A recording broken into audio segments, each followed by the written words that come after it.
Hai guys, assalamualaikum warahmatullahi wabarakatuh. Ketemu lagi sama aku Hanifa. Apa kabar teman-teman? Semoga kalian selalu sehat, selalu semangat, selalu seger ya teman-teman seperti biasanya.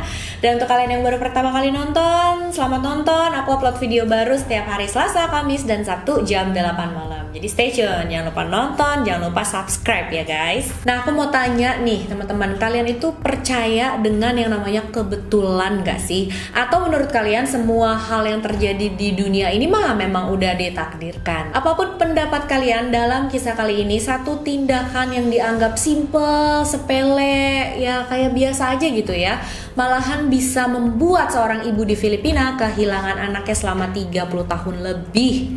Nggak ngebayangin ya gimana sedih dan menderitanya gitu perasaan kalau nggak ketemu sama anak sebentar aja tuh udah kangen, udah khawatir. Ini harus sampai puluhan tahun guys.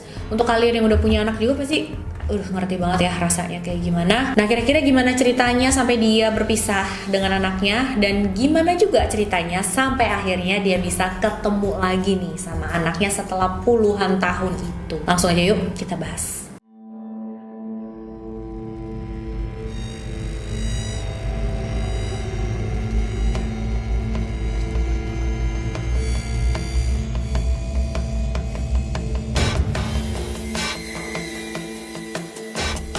Kisahnya dimulai pada tahun 1985.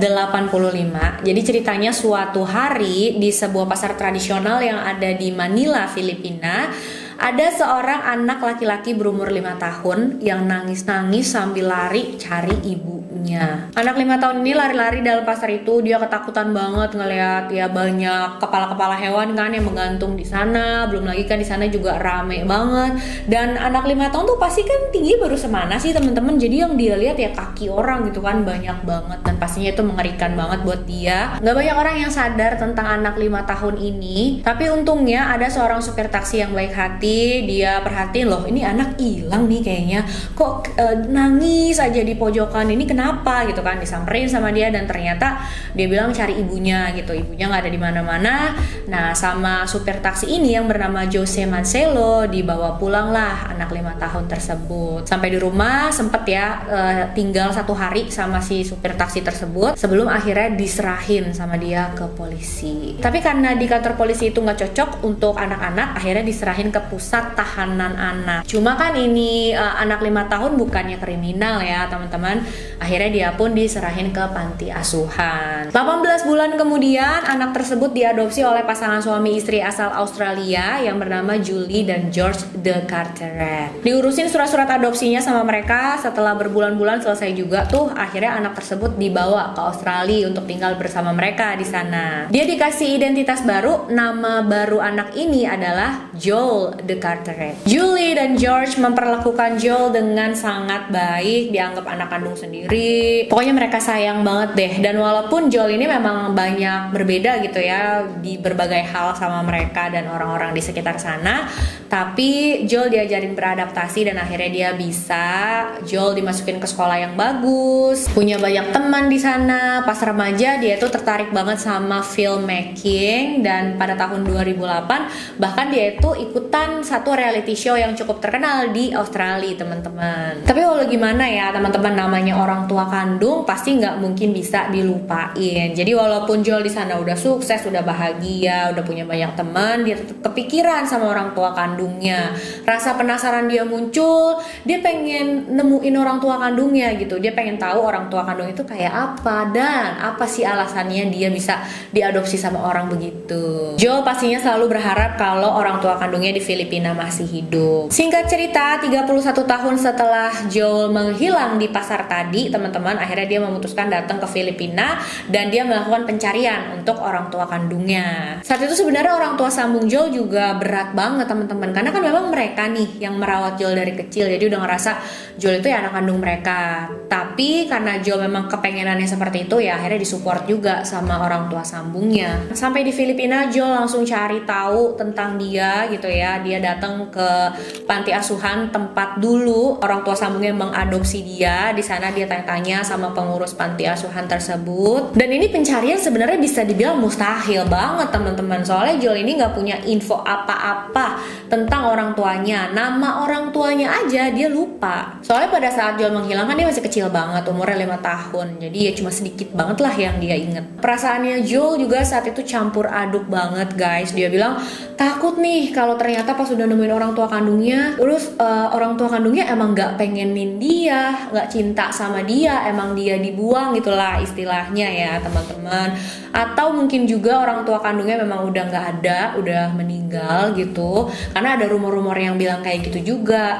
Tapi menurut Joel, daripada nggak tahu sama sekali, mendingan cari tahu lah kayak gimana pun nanti kabar buruk yang dia terima masih lebih baik daripada nggak tahu apa-apa sama sekali. Dia sampai nyebarin dan pasang poster yang ada foto dia saat masih kecil, terus tanya sama orang-orang, kalian pernah tahu nggak sih ada anak kecil ini yang menghilang? Dia tuh dulu pas lagi hilang umur 5 tahun. Mungkin kalian tahu rumahnya di mana, orang tuanya siapa, atau ada informasi lah pokoknya. Nah, setelah melakukan hal itu selama ini lama ya teman-teman, benar-benar lama, berbulan-bulan dia melakukan hal ini. Akhirnya dia tahu tuh di pasar mana dia menghilang, yaitu di pasar Munos, salah satu pasar tradisional yang ada di Manila. Joel datang ke sana dan tanya-tanya sama orang sekitar. Pada tahun 2019 dia dapat petunjuk dari salah satu pedagang di pasar tersebut. Dia bilang, aku pernah nih tahu, kayaknya dulu nih ya ada juga anak kecil hilang. Terus orang tuanya sampai sekarang masih nyariin. Nama anak kecil tersebut adalah Dante. Dante ini menghilang pada tahun 1980-an,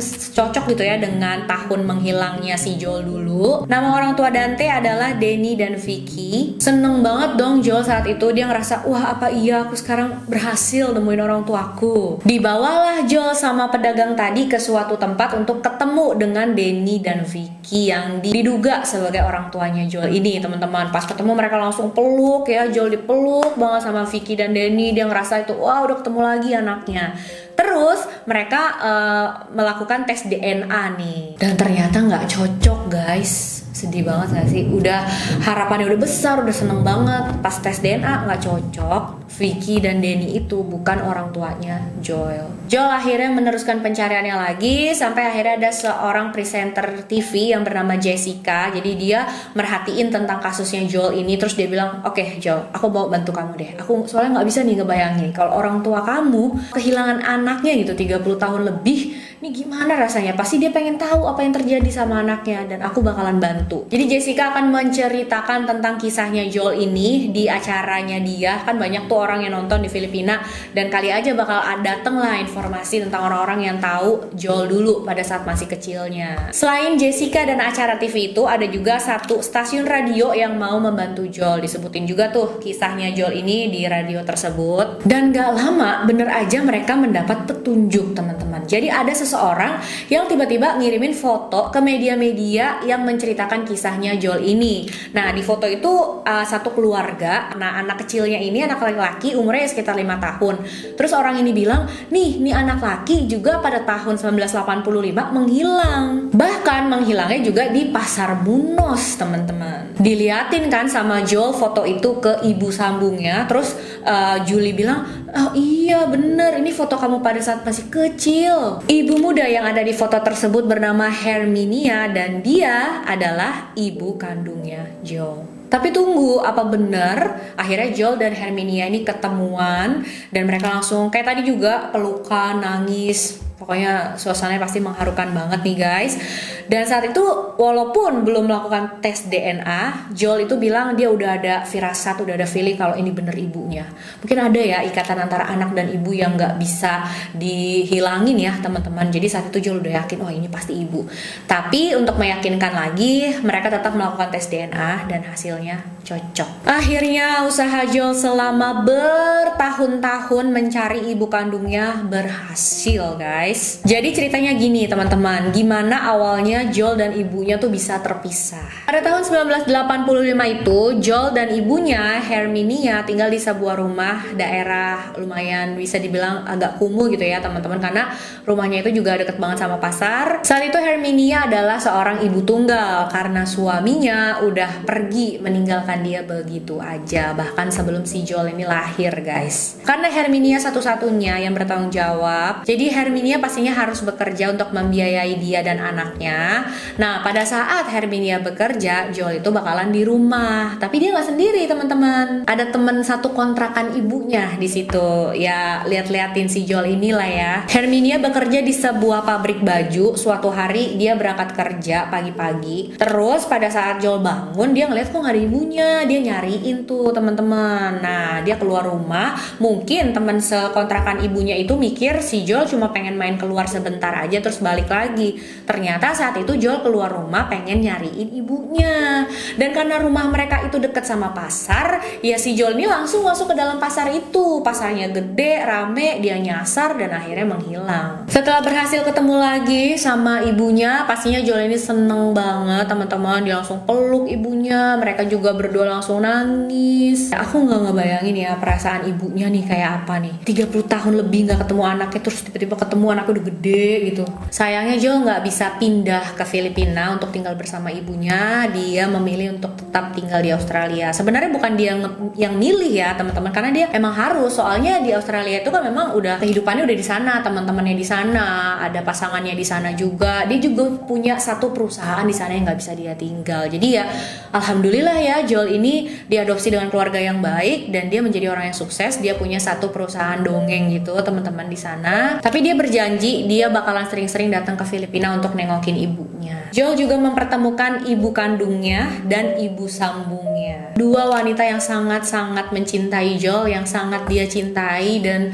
pokoknya dua wanita yang hebat banget ya. Saat Julie dan Herminia ketemu pertama kali, mereka langsung pelukan, nangis. Julie membawakan bunga untuk Herminia. Julie bilang, anak kamu selalu merindukan kamu, dia selalu merindukan dan memikirkan kamu. Aku yakin itu ucapan simple tapi pasti berarti banget tuh buat Herminia gitu ya. Ngebayangin anak kandungnya, ya Allah, sedih banget lah.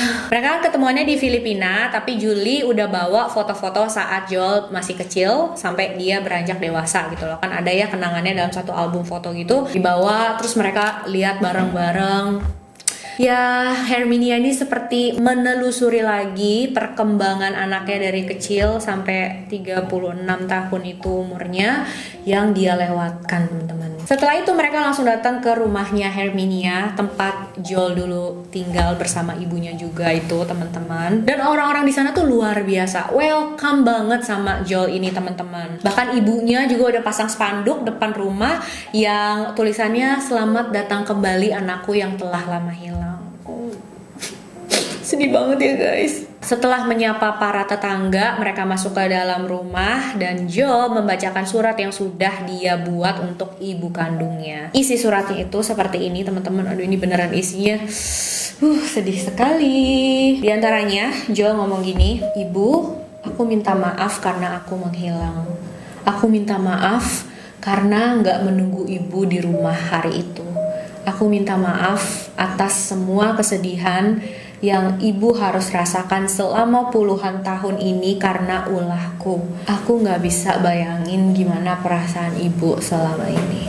Jadi satu hal simple ya teman-teman, membuat mereka benar-benar gak bisa ketemu selama puluhan tahun dan gak bisa tinggal bersama lagi. Habis itu mereka makan, mereka ngobrol-ngobrol, dan Joel harus pamit balik lagi ke Australia. Dan dia bilang sama ibunya, sekali lagi aku minta maaf ya ibu, aku gak bisa tinggal sama ibu di Filipina, aku harus balik ke Australia. Tapi Herminia mengerti, dia bener-bener berlapang dada banget nih guys. Dia bilang, iya nggak apa-apa ibu ngerti, kamu sudah punya kehidupan di sana, kamu jalani aja kehidupan kamu dengan baik. Pokoknya dia mengerti lah teman-teman. Menurut Herminia, dia bisa melihat anaknya lagi dan anaknya dalam keadaan yang sehat, dalam keadaan yang baik, sudah sukses juga ya, bahkan jadi orang yang baik.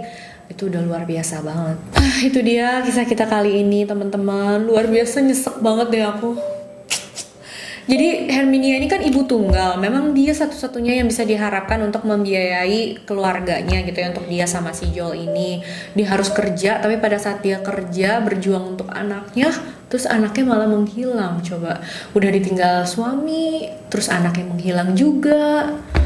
Aduh, hebat banget sih menurut aku, dia bisa terus move on, dia bisa terus menjalani hidupnya dengan baik. Ya intinya mungkin memang setiap manusia tuh apapun yang kita alami kita harus ikhlas ya teman-teman. Kalau udah ikhlas tuh kayaknya ya bisa lah kita pasti ngejalanin. Untungnya juga Joel ini ditemuin sama supir taksi baik hati tadi. Padahal dia bisa aja loh, dia punya pilihan untuk memanfaatkan keadaan itu gitu ya. Namanya ada anak kecil nih, apa dia apain untuk keuntungan dia sendiri lah gitu pokoknya teman-teman. Tapi dia memilih untuk ngelakuin hal yang benar, diserahin ke polisi Joel itu, dan akhirnya dia bisa ketemu sama keluarga yang baik, dia bisa jadi orang sukses seperti sekarang ini. Luar biasa. Oke teman-teman, itu dia kisahnya. Jangan lupa komen apa pendapat kalian ya, aku pengen banget tahu. Dan untuk kalian yang masih ada orang tua, masih bisa kumpul sama orang tua, itu ya Allah harus bersyukur banget guys. Jangan disia-siakan, bahagiakanlah orang tua kalian ya. Oke, jangan lupa like, subscribe, dan share video ini sebanyak-banyaknya juga. Untuk kalian yang mau request, boleh silahkan kirim DM ke Instagram aku, Hanifah Story 92. Sampai jumpa di video selanjutnya guys. Bye bye.